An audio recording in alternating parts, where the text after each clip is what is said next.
변호사님 오늘 윤 전 대통령 재판 나오시나요?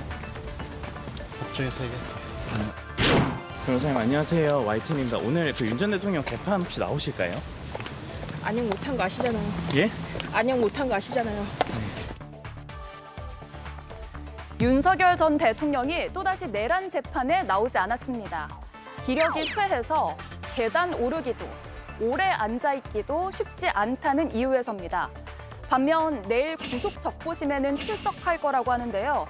이렇게 제 맘대로일 수 있나 싶지만 어쨌든 수사의 시계도 째깍째깍 돌아가고 있습니다.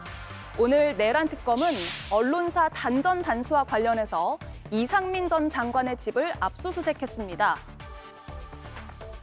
아니, 이상민 장관님 계셨나요? 완전 당신 문건 안에 있었나요? 한편 김건희 특검은 집사 찾기에 나섰습니다. 외교부를 통한 여권 무효와 경찰청을 통한 인터폴 적색 수배 절차에 착수하였습니다. 신속히 관련 절차를 완료할 예정입니다. 적색 수배를 내려서 2, 3주 후에는 국내로 소환하겠다는 계획입니다.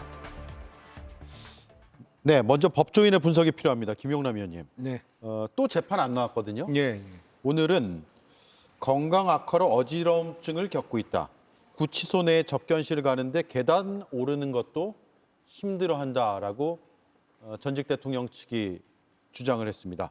그런데 내일 구속 적부심 있잖아요. 네. 구속 적부심엔 나가겠다. 아니 그러니까 선택적으로 나가고 안 나가고를 결정하고 있는 것인데 그러니까 지금 내일 본인이 신청한 구속 적부 심사를 받는 법정에는 출석을 하겠다고 해요. 근데 이미 기소됐던 내란 수괴 사건의 재판에도 연속해서 불참을 하고 있고 그리고 지금 내란 특검의 소환 요구에도 전혀 응하지 않고 있어서 본인이 어떤 바라는 결과가 나올 수 있는 뭐 그게 구속적부심에서 석방될 가능성이 있다는 말씀을 드리는 게 아니고 본인이 생각하기에 자신에게 유리한 자리는 나가고 본인이 수사를 받거나 재판을 받아야 되는 자리에는 그냥 안 나가고 이러고 있는데 그래도 명색이 전직 대통령으로서 국가 사법 시스템에 대한 어떤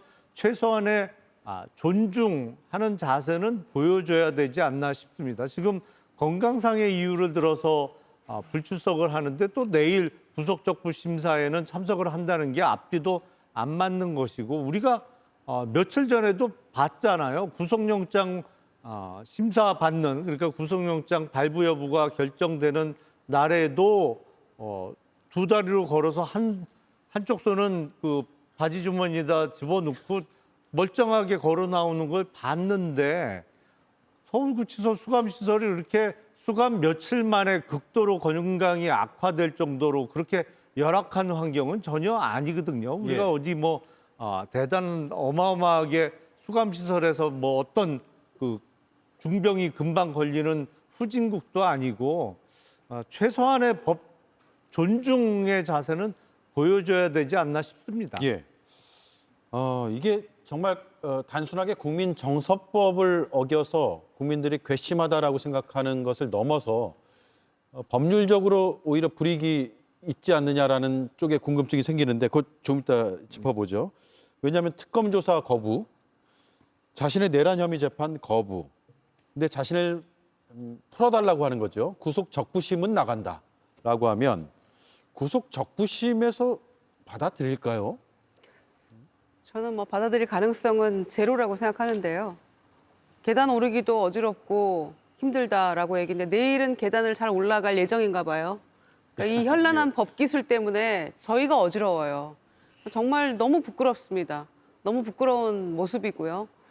뭐 운동할 시간도 없다, 뭐 덥다, 영치금 보내달라, 약도 없다 막 이러면서 초기에 굉장히 요란하게 불평불만을 늘어났었는데 그게 그렇게 문제가 된다면 홍거방에서 다른 수용자들과 함께 지내보는 것을 추천합니다. 그리고 운동 시간도 다른 그 구치소 있는 다른 사람들하고 함께 그냥 운동할 시간 줬으면 좋겠어요. 저는. 예.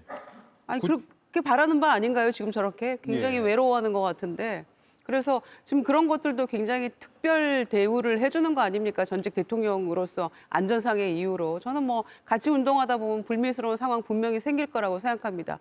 아까 윤희숙 의원이 거론했던 바로 그런 상황 생길 수 있을 거라고 보거든요. 그런데 그것도 감사를 해야 되는데 본인이 입맛대로 골라서 내란 재판도 안 가고 특검 수사에도 응하지 않으면서 본인 풀어달라는 구속적 부심에는 나가겠다? 내일은 굉장히 건강이 좋아지는 모양이죠. 그러니까 이런 모습 보면서 국민들은 더 분노하고 절망하는 겁니다. 이런 법깃을 부리라고 거기 지금 편안하게 혼자 독방 차지하고 있는 거 아니거든요. 정말 부끄러운 줄 좀 알았으면 좋겠습니다. 예. 이렇게 거부하고 불출석하고 안 나가는 것들이 구속의 필요성을 더 강화시켜주는 게 아닌가라는 생각도 들어요. 기본적으로 윤석열 전 대통령은 특검이 행하는 조사에 충실히 임해야 한다는 생각엔 변함이 없습니다. 근데 이제 구속적부심에 왜 나가겠다라고 했는지 변호인단의 이야기를 들어보면 자신의 건강 상태가 지금 구속 상태를 유지하기 어려울 정도로 힘들다라는 것을 보여주기 위해서 가겠다는 거잖아요. 또 하나는 윤 전 대통령 변호인단이나 윤 전 대통령 스스로 특검에 대해서는 인정하지 않으려고 하는 것 같아요. 그래서 특검 조사와 상관없이 어차피 특검 조사는 방향대로 가는 것이고 내가 조사 결과를 어떤 조사를 받든 간에 기소할 거니까 그거보다는 법원에 가서 직접 자신의 죄를 따져보겠다 이런 전략을 세우고 있는 것이 아닌가 이렇게 해석해 볼 수밖에 없는 거죠. 지금 상황은. 예. 구속적부심. 네. 본인에게 주어진 방어권이긴 합니다. 방어권을 행사하는 것이고. 그런데 계속 불출석하다가 여기만 나간다고 하면 왜 구속적부심에서 그걸 법원 입장에서는 받아줘야 되는지 그 이유가 불분명할 것 같아요. 그렇죠. 사실은 구속 적부 심사는 구속 절차에 잘못된 점이 없었느냐를 살펴보는 기회입니다만 어떤 구속 피의자의 만에 하나 풀어줬을 때 도주나 증거인멸의 염려도 또 한번 검토해 볼 수밖에 없거든요. 근데 저렇게 선택적으로 본인이 유리할 것 같은 기회는 나가고 본인이 좀 수사 대상이 돼서 대답하기 싫은 거를 자꾸 물어보거나 아니면 재판을 받아야 되는 자리에는 안 나가고 지금 사실은 재판정에 나가지 않는 것도 이유가 그거라는 거예요. 재판정에 특검 측이 있기 때문에 안 가겠다는 것이거든요. 그러니까 특검이 빠지면 또 법정에는 나가겠다고 하면서 건강상의 이유를 든단 말이에요. 그러니까 앞뒤가 안 맞아요, 주장이. 예. 처음부터 끝까지. 그러니까 이렇게 계속 막무가내로 국가사법 시스템을 무시하는 자세를 보인다면 결과적으로는 본인에게 법률적으로도 유리할 게 없겠습니다만 사실은 윤석열 피의자나 변호인 입장에서도 이게 법률적으로 풀거나 해결할 수 없는 사안이다. 이게 아무리 열심히 노력한다고 어떤 선처를 받거나 아니면 무혐의 내지는 무죄를 받을 수 없는 사안이라는 건 너무 잘 알고 있기 때문에 저런 태도를 보이는 것이 아닌가 싶습니다. 네. 자, 속보가 또 들어왔네요. 내란 특검에서 서울경찰청 경비부를 압수하고 있다. 국회 봉쇄와 관련한 자료 확보 차원인 것으로 보입니다. 그리고 기상 상황도 계속 나빠지고 있습니다. 현재 광주에 신안교가 있습니다. 신안교 삼거리에 차량 여러 대가 침수됐다라는 소식이 전해져 오고 있습니다. 신안교 주변에도 큰 하천이 있고요. 또 인근에 전남대학교도 있습니다. 전남대학교에 있어서 저 화면 하단 쪽으로는 전남대학교 입구 사거리가 나오고 위쪽으로는 북쪽으로는 동운고가가 있습니다. 신안교 삼거리에 차량 여러 대가 침수됐다는 것을 저희가 속보로 전해드리고 현장의 CCTV를 통해서 화면도 전해드립니다. 그리고 경남 쪽에도 지금 비가 많이 와서 창녕군, 개성면, 개성, 개교, 달촌, 또 개전, 광계 일대 주민들에게 영산 국민체육문화센터로 대피령이 내려졌다라는 소식도 들어왔습니다. 지금 비구름이 서쪽에서 남부지방의 서쪽에서 동북쪽으로 진행하고 있어서 전남, 광주 그리고 경남, 경북 일부 지역까지 비구름의 중심에 있습니다. 비가 그 지역에서 많이 내리고 있고 또 하천이나 주변에 물이 불어나면서 그런 대피령들이 계속 이어지고 있습니다. 네, 조금 전 광주천 앞서 저희가 전해드린 것보다는 물이 조금 수위가 낮아진 모습이고 왼쪽 화면에서 보이실지 모르겠으나 차량이 일부 다니고 있습니다. 다니고 있는데 여전히 유속은 빠릅니다. 앞서 프로그램 시작할 때보다는 수위가 조금 낮아지긴 했지만 여전히 물이 거세게 흐르고 있다는 점 참고하시기 바랍니다. 이 시각 광주 전남 호우가 집중돼 있고요. 경상남도 그리고 경상북도 일부 지역에서도 비가 많이 내리고 있다고 합니다. 대전과 세종에도 호우주의보가 내려져 있습니다. 네, 저희가 화면으로는 속보를 계속 전해드리겠습니다. 프로그램을 화면으로도 많이 보시기 때문에 또 이동하시면서 유튜브 등을 통해서 많이 보시기 때문에 참고하시기 위해서 속보 자막을 최대한 화면은 유지하면서 진행을 하겠습니다. 광주가 비가 많이 오네요. 네, 걱정이 많네요. 지금 침수된 차량도 뭐 물질적 피해도 있습니다만은 인명 피해가 없기를 정말 바라겠습니다. 저 유속이 화면으로 보는 것만 해도 굉장히 지금 속도가 빠르고 뭐 양도 어마어마한데요. 정말 많은 피해 없기를 저희 바라겠습니다. 그리고 오늘 밤에 또 비가 많이 온다고 합니다. 수도권도 조심해야 되고요. 전국 전역에서 예의주시하면서 활동하시는데 이동하시는데 참고하셔야겠습니다. 오늘 비가 밤에도 많이 온다고 하니까 꼭 조심하시기를 방송으로 여러 차례 당부를 해드리고 있습니다. 자, 그리고 오늘 내란 특검은 이상민 전 장관 자택을 압수수색했고요. 기존에 압수수색하는 과정에서 물론 압수물은 아니었지만 현금 따발이 나왔다 이런 보도도 나왔고 본인은 허위 보도다라고 반박을 하기도 했는데 이런 쪽의 수사도 뭔가 있었을까요? 어떻게 전망하세요, 김영남 의원님? 그 지난 2월에 있었던 압수수색 과정에서 거액의 현금 뭉치가 있었다라는 보도가 연이어 나왔었는데 그때 가지고 간 압수수색 영장의 압수 대상에는 현금이 없었기 때문에 압수는 못했다라고 합니다만 그 압수수색 영장이 없었더라도 후속 영장을 받아서 빨리 조치를 했었더라면 좋았겠다라는 좀 아쉬움이 있습니다. 만약에 일부 보도 내용처럼 현금 뭉치가 있었던 것이 사실이라면 근데 그때 압수를 못 하더라도 요새는 통상 압수수색 과정에서 그 과정을 이제 녹화를 해놓거나 사진 촬영을 많이 해놓거든요. 그래서 그런 거라도 있지 않을까, 수사기관은 갖고 있지 않을까라는 생각이 드는데 그 이미 압수수색을 했는데 오늘 왜 또 했냐? 방금 말씀드린 대로 압수수색 영장의 압수 대상이나 그 장소 같은 게 조금씩 다를 수 있습니다. 그러니까 뭐 예를 들어서 지난번에는 차량이 포함 안 됐는데 이번에는 차량이 들어간다든지 아니면 압수할 대상 물건에 지난번에 포함이 안 됐던 물건이 또 들어갈 수도 있기 때문에 그 반복되는 압수수색은 수사의 필요성으로 가끔 있는 일이고요.